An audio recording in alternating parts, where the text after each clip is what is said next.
চাল দিচ্ছ কেন আজকে হাঁড়িতে? আমরা বাড়িতে এতজন মানুষ। ও, তুমি জানো না নাকি বৌমা, এই বাড়িতে এইরকমই হয়। এই রকম হয় মানে? এই বাড়িতে কি সবাই আত পেটা খেয়ে থাকে নাকি? হ্যাঁ, নাকি সবাইয়েরই খিদে কম?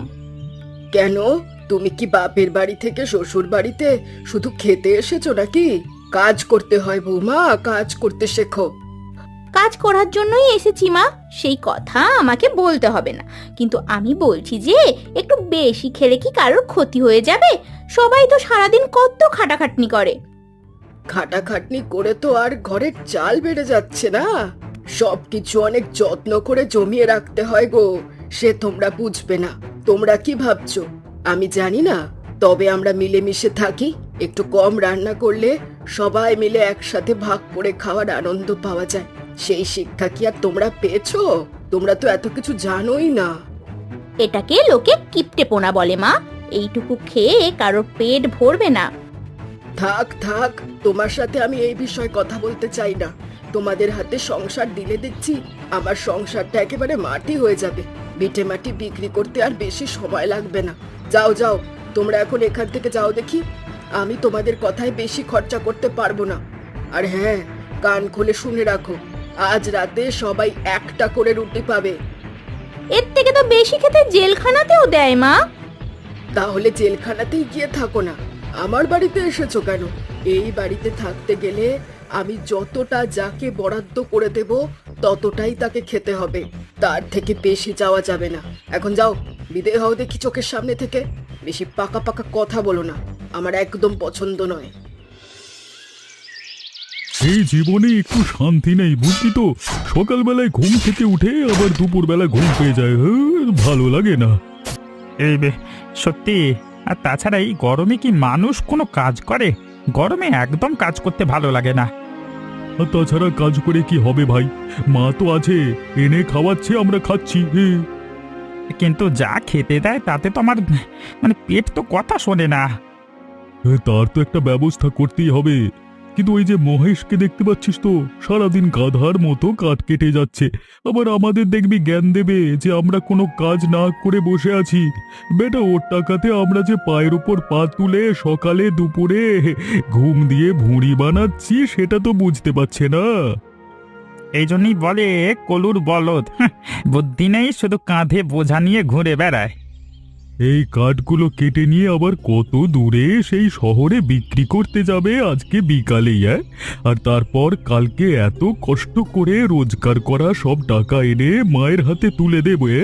আর সেই টাকা নিয়ে মা পিঁপড়ের পেছন টিপে সবাইকে এক মুঠো করে ভাত আর একটি করে রুটি ভিক্ষে দেবে। এই তো জীবন যত সব। ছাত্র, পেট যখন চলে যাচ্ছে অত ভেবে লাভ নেই। যেদিন একেবারে খেতে পারবো না সেদিন এই সব কথা নিয়ে ভাবতে বসবো। হ্যাঁ বাবা গো বাবা, এখানে কি অন্ধের মতো মানুষ গাড়ি চালায় নাকি গো? হ্যাঁ, উফ, মরে গেলাম। আমার আমার সব কষ্ট করে কেটে আনা কাঠ ছড়িয়ে গেল গো। পায়ে ব্যথা করছে। উফ, একটু সাহায্য করো আমাকে। এবারে আমার কি হবে? এগুলো বিক্রি করে ঘরে টাকা না নিয়ে গেলে মা তো খুব কথা শোনাবে। বাবরে বাবরে, উফ। কি কি কি সর্বনাশ হলো আপনার? এদিকের মানুষজন দেখছি একেবারে দিন দিন স্বার্থপর হয়ে যাচ্ছে। এই জন্যই বলে বোধহয় শহরের মানুষ আর গ্রামের মানুষজন। আরে আপনারা দেখতে পাচ্ছেন না যে একটা মানুষ এরকম গাড়িতে ধাক্কা লেগে পড়ে গেছে? আর আপনারা কেমন, হ্যাঁ, নির্লজ্জের মতো নিজেদের কাজে চলে যাচ্ছেন, তাকে একটু সাহায্যও করছেন না। আরে উঠুন উঠুন, কি হয়েছে আপনার? কোথায় কষ্ট হচ্ছে? পায়ে ব্যথা করছে খুব। তাছাড়া আমার এত কষ্ট করে আমার সব কাঠগুলো তো নষ্ট হয়ে গেল। এবারে কি হবে? কিচ্ছু হবে না, কোনো চিন্তা নেই। আগে নিজের শরীরের চিন্তা করুন, তারপর অন্য চিন্তা করবেন। তবে এটাই ভাগ্য যে আপনার পা ভাঙেনি, অনেকটাই কেটে গেছে, তাই এরকম ভাবে রক্ত বেরোচ্ছে আর আপনার যন্ত্রণাও হচ্ছে। দাঁড়ান, আমি ডাক্তার ডেকে আনছি। একদম নড়বেন না এখান থেকে। শুনুন, ধন্যবাদ আপনাকে। আমি এতদিন সেই কোন বহু দূরের গ্রাম থেকে এখানে আসি, কিন্তু কোনো দিন কেউ আমাকে সাহায্য করে না। আমি এত পরিশ্রম করি বলে আমার বাড়ির ভাইরাও আমাকে একটু সাহায্য করে না। কিন্তু আপনি একজন অচেনা মানুষ হয়ে আমাকে আজকে সাহায্য করলেন এই বিপদের সময়, সেই জন্য আমার খুব ভালো লেগেছে। আপনি না থাকলে যে আমার কি হতো সেটাই বুঝতে পারছি না। ঠিক আছে ঠিক আছে, এখন আর বেশি কথা বলতে হবে না। আমি ডাক্তার নিয়ে আসি, আপনি সুস্থ হন, তারপর না হয় কথা বলবেন। আপনার সাথে যে আবার আমার দেখা হয়ে যাবে আমি কোনোদিন ভাবতে পারিনি। আসলে ক্ষমা করবেন, আমিও একজন শহরের মানুষ, কিন্তু আমি শহরের মানুষ হয়ে সমস্ত শহরবাসীর তরফ থেকে ক্ষমা চেয়ে নিচ্ছি আপনাকে এরকম ভাবে বিড়ম্বনায় ফেলার জন্য। ছি ছি, আপনি কেন ক্ষমা চাইছেন? আপনি ক্ষমা চাইলে আমার খুব কষ্ট হবে। আপনি একেবারে সকলের থেকে আলাদা, এবং আপনার জন্যই আমি বেঁচেছি। ঠিক আছে, থাক আর আপনি করে কথা বলতে হবে না। তাহলে কি বলবো? তুমি করে বলবে? আচ্ছা বলো তো, তুমি শহরে কেন আসো? আমরা তো গ্রামে থাকি, তাই কাঠ কেটে বিক্রি করতে আসি শহরে, কিন্তু এর মাঝেই আমি শহরে ভালো কোনো কাজ খুঁজি। আর বাড়িতে বলছিলে যে অন্য দাদারা তোমাকে সাহায্য করে না, সেটা কি ব্যাপার? আসলে আমি বাড়ির সব থেকে ছোট, এবং আমার দুটো দাদা আছে। তারা দুজনেই খুব অলস, আর মা খুব কিপটে। তাই সংসার চালানোর সমস্ত দায় এখন আমার উপরে, এবং আমি একাই এত কষ্ট করে সংসার চালাই, তারপরেও আমাকে অনেক লাঞ্ছনা সহ্য করতে হয়। তোমার কষ্ট দেখে আমার খুব কষ্ট হচ্ছে মহেশ। সত্যি, আমরা শহরে থেকে বুঝতে পারি না যে মানুষ কত কষ্ট করে বাঁচে। আচ্ছা, একটা কথা জিজ্ঞেস করব? হ্যাঁ, জিজ্ঞেস করো। আমি কি তোমাকে কোনো রকম সাহায্য করতে পারি? তুমি কিন্তু সেটাকে কোনো রকম আমার দান বলে ভেবো না। না গো, তুমি আর আমাকে সাহায্য করো না। আমি তো এমনিতেই তোমার কাছে অনেক ঋণী হয়ে গেছি, আর সারা জীবন তোমার কাছে ঋণী থাকবো। আমার জীবন আমি এইভাবেই চালিয়ে নিতে পারবো। সত্যিকারের ভালোবাসায় কি এসব দেখা হয়? আমি সত্যি তোমাকে ভালোবাসি, আমার কথা বিশ্বাস করো। কিন্তু আমার মতো একজন সামান্য মানুষকে কিভাবে এই শহরের সমস্ত স্বার্থপর মানুষদের থেকে তোমাকে আলাদা করে জানতে পেরে আমিও তোমাকে ভালোবেসে ফেলেছিলাম, কিন্তু ভয়ে বলতে পারিনি, কারণ তুমি শহরের মানুষ আর আমি একজন গ্রামের সামান্য মানুষ। তাহলে আর আমাদের সমস্যা কোথায়? আমরা দুজনেই তো প্রাপ্তবয়স্ক মানুষ। ঠিক আছে, আজকে আমি বাড়ি যাই। আমি মায়ের সাথে কথা বলবো এই বিষয় নিয়ে। চলো, যাওয়ার সময় তোমাকে ছেড়ে দিই বাস স্ট্যান্ড পর্যন্ত। আসলে তোমাকে আমার ছাড়তে ইচ্ছে করে না, কিন্তু কি করব বলো, ছেড়ে তো দিতেই হবে, এখন সাময়িক সময়ের জন্য আর কি। মা, আমি তোমাকে একটা কথা বলতে চাই। দেখো, সংসারে অনেক কাজ পড়ে আছে, আর তুইও কাজে ফাঁকি দিয়ে আমার সাথে কি বকবক করবি শুনি? জানিস তো, কাজে ফাঁকি দিলে টাকা রোজগার কমে যাবে, আর টাকা রোজগার কমে গেলে এই সংসারটা কি তোর মরা বাপ এসে চালাবে? না মানে বলছিলাম, আমি বিয়ে করতে চাই। কি বললি তুই? পাগল টাগল হয়েছিস নাকি? এমনিতেই এরকম ভাবে হাত পা কেটে বসে আছিস, তার উপর আবার বিয়ে করবি? না মানে মা, শহরে আমার এত বড় একটা দুর্ঘটনা ঘটে গেল। একটা মেয়ে আমাকে খুব সাহায্য করেছিল, আমরা পরস্পরকে ভালোবেসে ফেলেছি তারপর থেকে। তুমি অমত করো না, কারণ সেই মেয়ে খুব ভালো, সবাইকে নিয়ে মানিয়ে চলতে পারবে। শহরের অতগুলো স্বার্থপর মানুষের মধ্যে থেকে না হলে সে আমাকে সাহায্য করবার জন্য এগিয়ে আসতো না। ভালো মেয়ে নিয়ে কি আমি ধুয়ে খাবো? এমনিতে সংসার চালাতে গেলে আমার প্রাণ কয়লা হয়ে যাচ্ছে, আবার তার উপরে তুই একটা পেটের দায়িত্ব নিয়ে আসছিস। তুই জানিস বাড়িতে একটা মেয়ে আসলে তাকে খাওয়াতে কত খরচ হয়? আমি কিন্তু রাক্ষসের মতো গেলাতে পারবো না, আগে থেকে বললাম। মা, সে স্বনির্ভর মেয়ে, আর তাছাড়া আমরা দুজনে মিলে কাজ করে সংসার ঠিক চালিয়ে নিতে পারবো। তাহলে তুই আমার কথা শুনবি না? দেখো মা, আমি বড় হয়েছি, আমার সিদ্ধান্ত আমাকে নিতে দাও। ঠিক আছে, তুই যা ইচ্ছে হয় তাই কর, শুধু একটা কথা মনে রাখবি, এই বাড়িতে থেকে দুবেলা শহর থেকে এসেছে বলে গান্ডে পিণ্ডে গেলার কথা যেন না ভাবে। সংসারে এসেছে, মাথা নিচু করে আমরা যেমন খাই তেমন করেই তাকে খেতে হবে। বেশি কথা বললে কিন্তু তোদের দুটো কি ঝাঁটা পেটা করে ঘর থেকে তাড়াবো, কথাটা বলে দিলাম। এই দেখো মা, আমার নতুন বৌমা, এবার থেকে দেখবে সংসারের সব সমস্যা দূর হয়ে যাবে। নতুন বৌমাকে পছন্দ হয়েছে তো? হ্যাঁ মা, আমি এই বাড়ি নিয়ে সব কথা শুনেছি। আমি জানি তোমরা কত কষ্ট করে বেঁচে আছো, কিন্তু আমি এসছি, এবার আমি সবাইকে মানিয়ে নিয়ে চলবো। সংসার থেকে সব দুঃখ দূর হয়ে যাবে, একদম চিন্তা করতে হবে না। তুমি আমাদের সম্বন্ধে কি কথা শুনেছো জানি না, তবে তুমি কতটা করে খাও সেটা আমি দেখতে চাই। তার মানে আমি কিছুই যে বুঝতে পারছি না মা। দেখো, এই বাড়ির নিয়ম হচ্ছে সকালে কিছু খেতে পাবে না, দুপুরে আগে সবাই খেত 2 বাটি, আর এখন তুমি এসে যাওয়ার পর থেকে সবাই খাবে 1 বাটি করে ভাত, আর রাতে একটা করে রুটি আর চিনি। এই কথাটা মনে রেখেই কিন্তু এখানে চলতে হবে। কোনোদিন যদি শুকনো রুটি পাও, সেদিন আবার নাটক করতে এসো না। কিন্তু মা, এরকম নিয়ম কেন? এখন কি আমি তোমাকে পা ছড়িয়ে গল্প বলতে বসবো যে কেন আমি এই বাড়িতে এমন নিয়ম বানিয়েছি? যে বাড়িতে যে নিয়ম, সেই বাড়িতে গিয়ে সেই নিয়ম মেনেই চলতে হয়, বেশি পাকামো মারতে হয় না। কিন্তু এত অল্প খাবার খেয়ে কি মানুষ বেঁচে থাকতে পারে?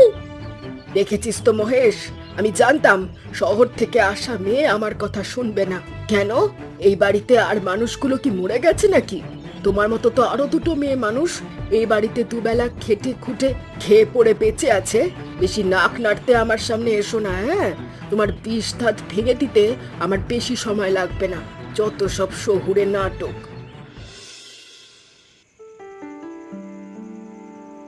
তোমাকে একটা কথা বলবো রাধিকা। হ্যাঁ, বলো না দিদি।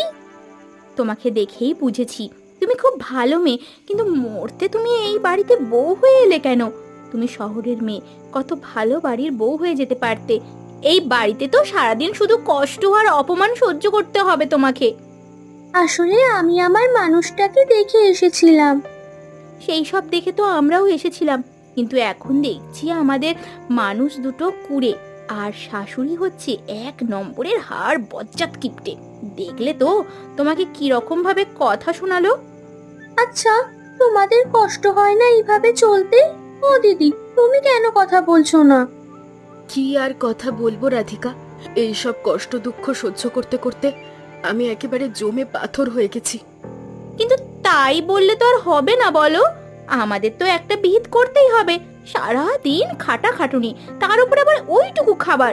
আমরা ভেতরে ভেতরে দুর্বল হয়ে পড়ছি, সেটা কেউই বুঝতে চাইছে না এই বাড়িতে। এই রকম ভাবে কিছুদিন চললে তো আমরা অসুস্থ হয়ে পড়বো। আমার মাথায় একটা বুদ্ধি আছে। কি বুদ্ধি বলো? আমি জানতাম তুমি বুদ্ধিমান মেয়ে, কিছু তো একটা রাস্তা বার করবেই। আমি রাতে জিন সেজে ভয় দেখাবো। বাহ বাহ বাহ বাহ বাহ বাহ, খুব মজা হবে। বুড়ির ভূতে খুব ভয়। কিন্তু বুড়ি মানুষকে কি এরকম ভাবে ভয় দেখানো উচিত হবে? তুমি চুপ করো তো দিদি।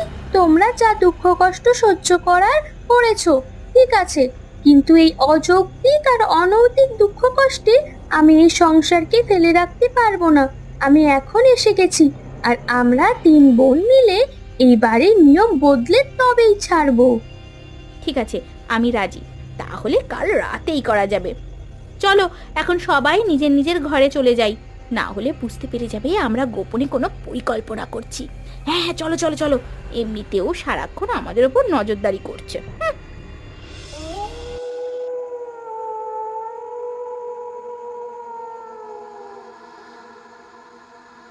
এই বুড়ি, ওঠ ওঠ ওঠ বলছি। আর কত ঘুমাবি তুই?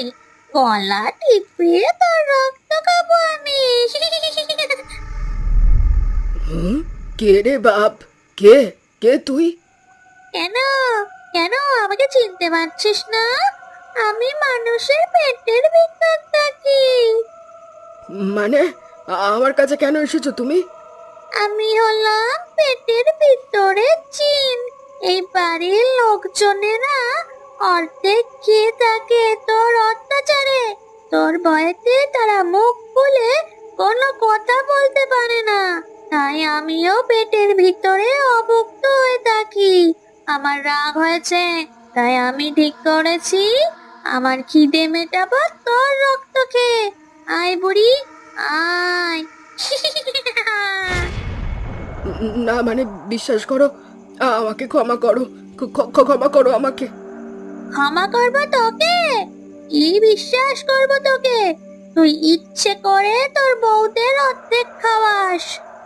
কিন্তু আমার ছেলেরা কুঁড়ে, আমার সংসারে পয়সা আসে না। তোর ছেলেদেরকে বোঝা যে টাকা রোজগার করতে, আর একজনের ঘাড়ে ভর করে সংসার না চালাতে।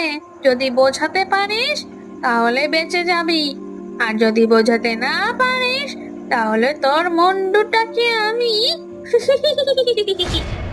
ঠিক আছে, ঠিক আছে, দয়া করে চলে যাও তুমি।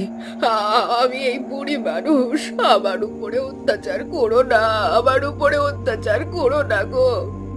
যাওয়ার সময় বলে যাচ্ছি, ভাত রুটি তরকারি যার যেমন দরকার, কাল থেকে যদি তেমন ভাবে না খাস তাহলে কাল রাতেই তোর শেষ রাত হবে। কেউ বাঁচাতে পারবে না তোকে, কথাটা মনে রাখিস।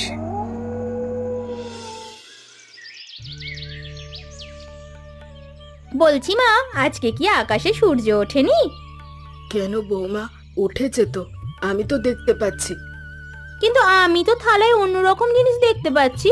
এত ভালো ভালো খাবার, এত পরিমাণ কোনোদিনও তো দেখিনি এই বাড়িতে মা। তাই নিয়ে কত ঝগড়া ঝামেলা করেছি, তারপরেও তো তুমি কোনো দিনও বদলাওনি। আজ হঠাৎ করে সূর্য কোন দিকে উঠলো মা, তাই তো ভাবছি। আসলে আমি নিজের ভুল বুঝতে পেরেছি। আমার হঠাৎ করে মনে হলো তোমাদেরকে এইভাবে অর্ধেক খেতে দিয়ে আমি খুব ভুল করছি। তাই আমি তোমাদের আজ থেকে এরকমই পেট ভরে রান্না করে খেতে দেব। বাহ, খুব ভালো কথা। তবে ডালটা কেমন যেন একটু পাতলা হয়েছে না? তোমরা হাসছো কেন বৌমা? না না মা, আসলে একটা মানুষ যদি রাতারাতি এরকম বদলে যায় তাহলে তো হাসি পাবেই। ভালো কথা, পাতলা ডালই আমরা বেশি করে ভাতে মাখিয়ে আজ খাবো। যাই হোক, খাবার তো অন্তত পাওয়া গেছে পেট ভরে, কি বলো? এইভাবেই প্রতি রাতে ভয় দেখাতে হবে, তাহলে সব কিছু ঠিকঠাক থাকবে। না হলে ওই বুড়ি আবার গন্ডগোল করবে। খাও মাও খাও, কয়েকদিন ধরে দেখছি শুধু আলু ভাতে আর পাতলা জলের মতো ডাল খাওয়াচ্ছিস। তোর সাহস কি করে হয় এরকম খাবার খাওয়ানোর? মাছ মাংস আনতে পারিস না? আমি আজ দেখে ফেলেছি তুই কে। দাঁড়া, তোকে দেখাচ্ছি মজা। আমি ঠিক সন্দেহ করেছিলাম যে তুই ছাড়া এমন কাজ কেউ করতে পারিস না। বল, আমার সাথে কেন এরকম করেছিলিস? 4 দিন ধরে আমাকে ভূতের ভয় দেখিয়ে এই সংসারের অনেক অন্ন তোরা ধ্বংস করেছিস 3 বউ মিলে। আর আমি সহ্য করব না। ডাল খেয়েছিস, তরকারি খেয়েছিস, আবার মাছ খাওয়ার পর এখন মাংস। মা ছেড়ে দিন, ছেড়ে দাও, ছেড়ে দাও। আমার খুব কষ্ট হচ্ছিল। এই বাড়ির প্রত্যেকেই তোমার কাছে খুব কষ্ট পায়। তোর কষ্টের মাথায় ঝাঁটা মারি। এখন থেকে বাড়ির সব কাজ তুই করবি। ঘর ঝাড় দেওয়া থেকে শুরু করে বাসন মাজা, সব পরিষ্কার, সব তোকে করতে হবে। যতদিন না ওই যত খেয়েছিস তার টাকা উসুল হচ্ছে। আমরা ছোট বউয়ের পাশে আছি। আমি নিজে ওকে বুদ্ধি দিয়েছিলাম এই কাজ করতে। ঠিক আছে, যখন তোমার পয়সার পিছনে এতই মায়া, তাহলে আমরা নিজেরা কাজ করে আমাদের নিজেদের সংসার বুঝে নেব। আর তুমি বুড়ি বয়সে তোমার নিজেরটাও দেখে নিও, বুঝলে তো? খুব কষ্ট হচ্ছে, উঠতে পারছি না। আমাকে কেউ একটু সাহায্য করো। কি হয়েছে মা? আমি তো পাশে আছি, চিন্তা করছো কেন? আমার খুব জ্বর। বাকি বৌমারা কোথায়? আমি কিছু বলতে চাই। এখন তো সবাই নিজেদের মতো পয়সা রোজগার করে, আর বউদের দেওয়া দেখা দেখি শিক্ষা হওয়ার পর ছেলেরাও কাজ করতে চায়। আর সেই জন্যই এখন সবাই নিজের মতো নিজেদের পরিমাণ রান্না করে খায়। এটাই তো তুমি চেয়েছিলে মা। বড় ভুল করে ফেলেছি রাধিকা। আসলে আমি কিপটেমো না করে কোনোদিন বোঝার চেষ্টা করিনি যে তোমাদের একটা ভালো লাগা আছে। আমি শুধু আমার স্বার্থপরতা দেখে গেছি, কিন্তু তোমাদের চাহিদাগুলো বোঝার চেষ্টা করিনি। আমি এটা বোঝার চেষ্টা করিনি যে একজন মানুষের বেঁচে থাকার জন্য যতটুকু খাবার দরকার ততটুকুই দেওয়া দরকার। আমাকে ক্ষমা করে দিও রাধিকা।